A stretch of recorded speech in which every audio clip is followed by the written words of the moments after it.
नमस्कार दोस्तों, आज की वीडियो में आप देखेंगे स्टेबलाइज़र के बारे में।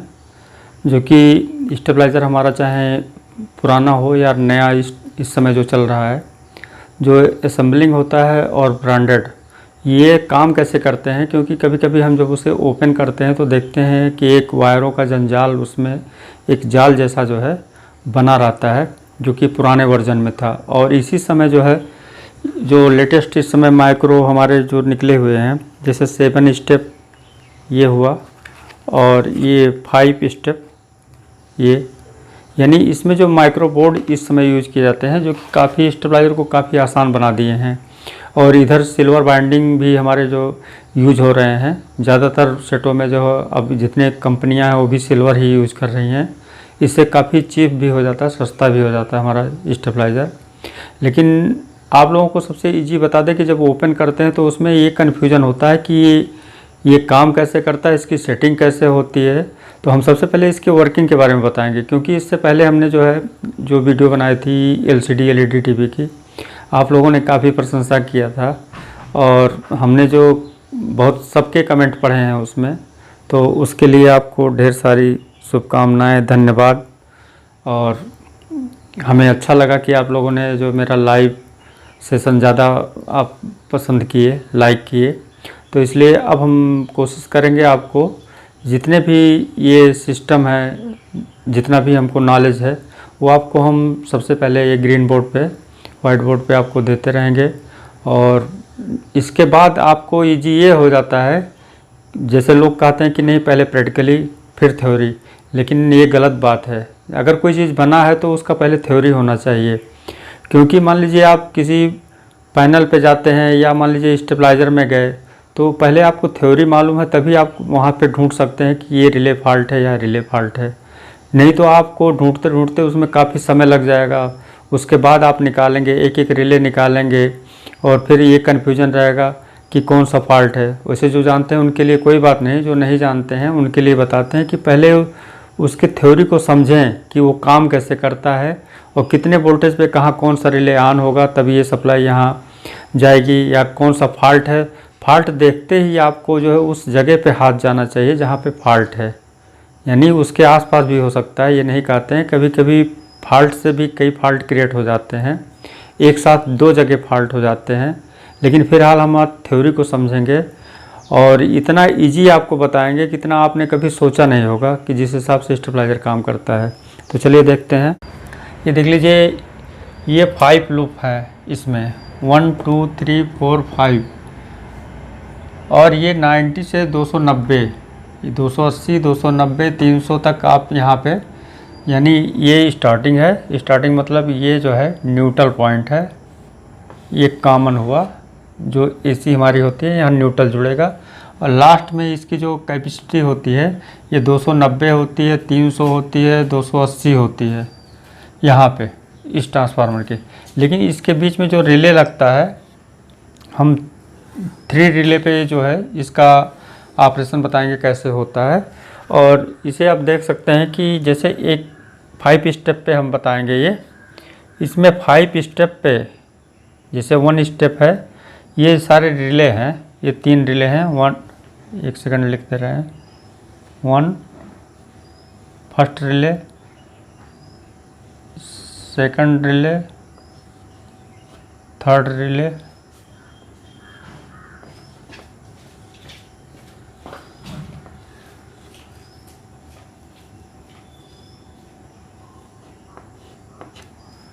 ये रिले है।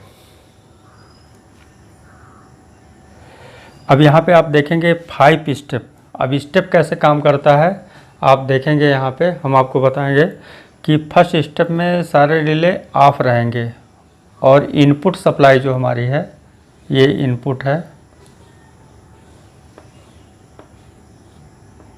इसे आप नोट करना चाहें तो नोट कर लें, क्योंकि और भी अलग अलग जो आपको बताएंगे कंपनी के इन्वर्टर, तो उनका एक अलग थोड़ा सा वो है, और क्या डिफरेंस है उसको हम आगे बताएंगे। फिलहाल आज केवल ये कैसे काम करता है इसको देख लें, और इसके सारे डिटेल आपको देंगे। जो आपको डाटा की ज़रूरत होगी वो भी आप देख कर यहाँ पे है। तो सबसे पहले देखिए, यहाँ पे न्यूट्रल है और अब हमारे बचे 4 वायर, 1 2 3 4। अब यहाँ पे हम 3 रिले यूज करेंगे, उसके बाद हम बताते हैं। सबसे पहले देखिए, ये रिले का जो है NC पॉइंट है।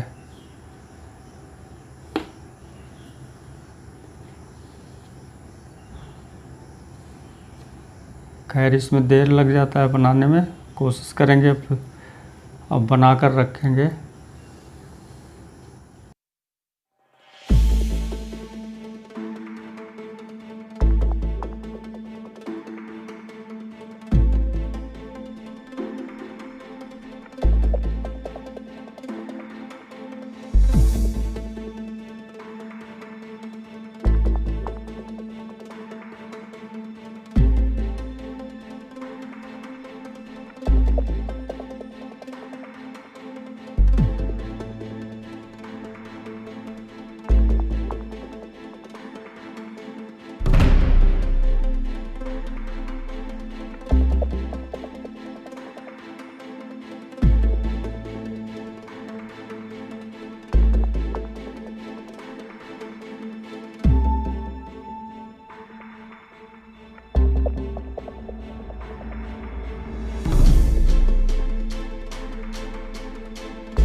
अब यहाँ पे ये हो गया NC।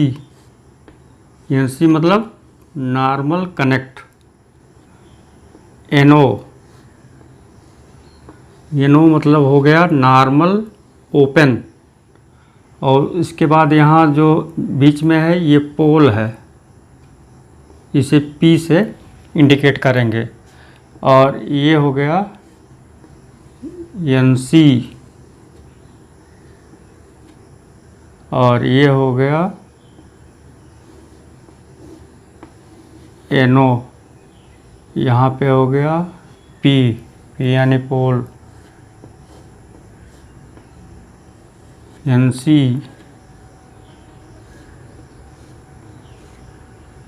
NO पोल। ये यहाँ पे जो है ये आउटपुट रिले है, यहाँ से सप्लाई आउट होगी।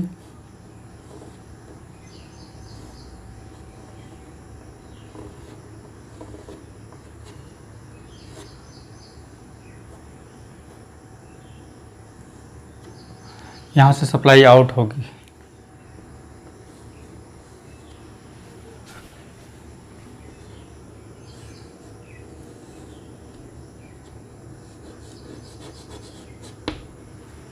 ये आउटपुट हो गया और यहाँ से सप्लाई इन होगी।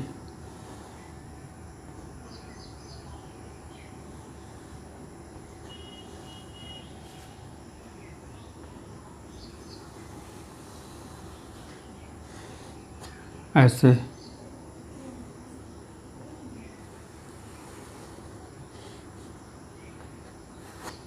ये हो गया न्यूट्रल।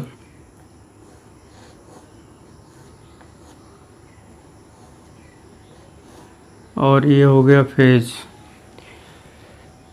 ये जब आप सीख जाएंगे इसको, ये जो आज मैं बता रहा हूँ, तो ये आपको बहुत ही काम आने वाली चीज़ है, जो आपको कहीं नहीं मिलेगा और आप देखकर इसे समझ सकते हैं। और इतना ये काम करेगा आपको कि कभी भी असम्बल हुआ चाहे रिपेयरिंग हुआ, उसमें बहुत ही ये आपको आसान बना देगा। और वो कैसे आसान बनाएगा आप देखते जाइए, हमारे नेक्स्ट पार्ट में इसके और भी डिटेल आपको देंगे। लेकिन फ़िलहाल यहाँ पे देखें, इस समय ये जो है रिले है, रिले 1 2 3, यानी रिले जो है फर्स्ट सेकेंड थर्ड। ये तो यहाँ पे हो गया ये रिले 1, ये हो गया 2, ये हो गया 3। अब यहाँ पे 3 रिले हैं और रिले का RL आप लिख लीजिए, RL इसका शॉर्ट हुआ RL1, RL2, RL3। ये ऐसे जो है यहाँ पे NO पॉइंट से जुड़ेगा, सबसे आखिरी वाले से सेकंड वाला। और ये वाला जो है NO, ये आपका यहाँ पे ऐसे आएगा, जो कि लास्ट वाले वाइंडिंग से जाके टर्न हो जाता है। कोई भी रिले जो है दूसरे वाइंडिंग से टकराती नहीं है, और वो कैसे अगर टकराएंगी तो वहाँ पे फॉल्ट क्रिएट होगा, और उसे भी हम दिखाते हैं आपको कैसे नहीं ये लोग टकराते हैं।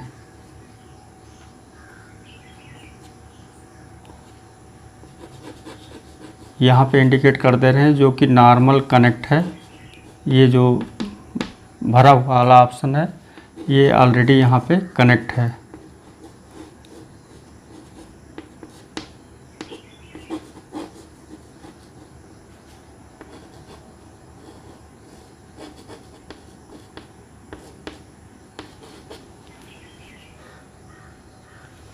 अब देखिए 1 2 3 3 रिले है, और यहाँ पे न्यूट्रल फेस इन हो रहे हैं, और इस कंडीशन में ये जितने रिले हैं सब ये ऑफ कंडीशन है।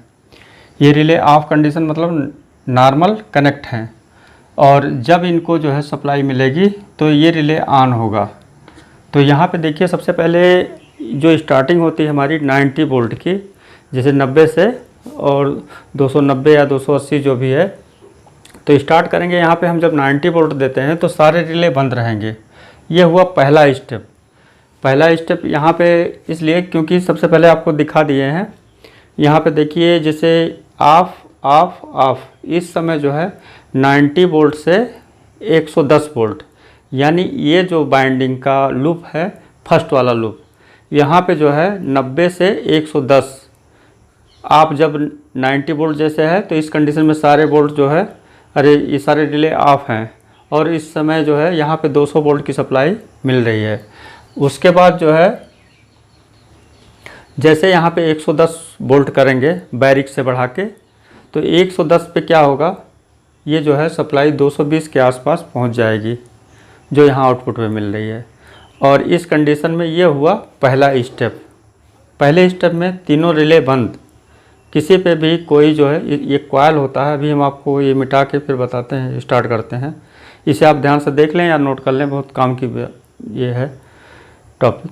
यहाँ पे दूसरा रिले आप देखेंगे, ये कंडीशन जो है ऑफ ऑफ ऑन, यानी ये इसको बता रहा है ऑन थर्ड। ये अब ये जब ऑन होगा, किस कंडीशन में ऑन होगा, जब यहाँ पे हम 110 से 140, यानी इस बाइंडिंग का भले ये कम से कम यानी मिनिमम जो है 90 वोल्ट है, लेकिन यहाँ पे आप इसे 90 वोल्ट से उठाते उठाते पहले 110 पे आएंगे। फिर ये हो गया हमारा फर्स्ट स्टेप। फिर दूसरा स्टेप यहाँ पे होता है 140 यहाँ पे करेंगे, 140 39 जैसे डाटा बाइंडिंग होगी उसी के अनुसार जो है वोल्टेज यहाँ पे होंगे। 140 जैसे यहाँ पे करेंगे, सॉरी ये भूल गए थे, ये जो है NO इसके पोल से जुड़ा हुआ है, ये जो है NO पोल से जुड़ा हुआ है। अब यहाँ पे जब सप्लाई 140 वोल्ट होगी तो उस समय जो है ये रिले ऑन होगा, यानी पहला रिले। 90 से 139 137 वोल्ट जो है, यहाँ जब तक इस टर्न पे रहेंगे तब तक ये रिले ऑफ ही रहेगा। लेकिन जैसे यहाँ पे 37 48 या 40 के आसपास होंगे, ये डाटा के हिसाब से है, तो ये रिले तुरंत ऑन हो जाएंगे। और ऑन होंगे तो देखिए आपको बताते हैं, ये दूसरा स्टेप स्टार्ट होगा, तो इसलिए यहाँ पे हम मिटा दे रहे हैं क्योंकि यहाँ पे जगह नहीं है।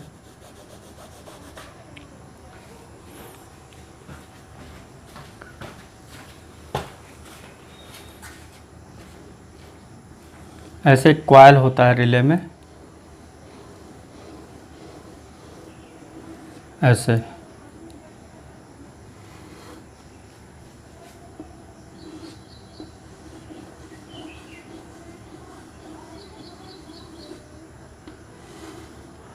ऐसे रिले में जो है कॉइल होता है, और एक कॉमन होता है इस कॉइल में।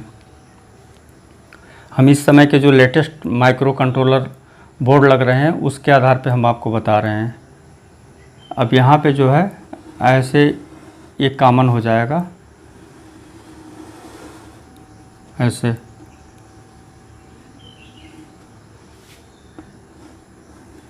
उसके बाद यहाँ पे 3 निकलेंगे।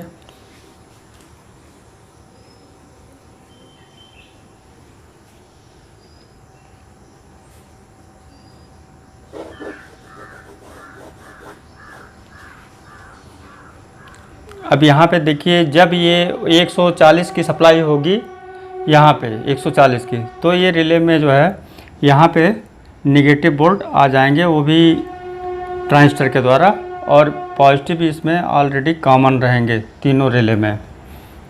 जैसे निगेटिव आएगा, जैसे हमारा ये रिले वर्क कर देगा और वर्क करेगा, तो इस समय जो है ये जो है यहाँ पे हट जाएगी, यानी एनसी और पोल डिस्कनेक्ट हो जाएंगे, और ये जो नॉर्मली ओपन है ये यहाँ पे पोल से कनेक्ट हो जाएगा। अब इस समय ये कनेक्ट हो गया 140 वोल्ट पे। अब इस बाइंडिंग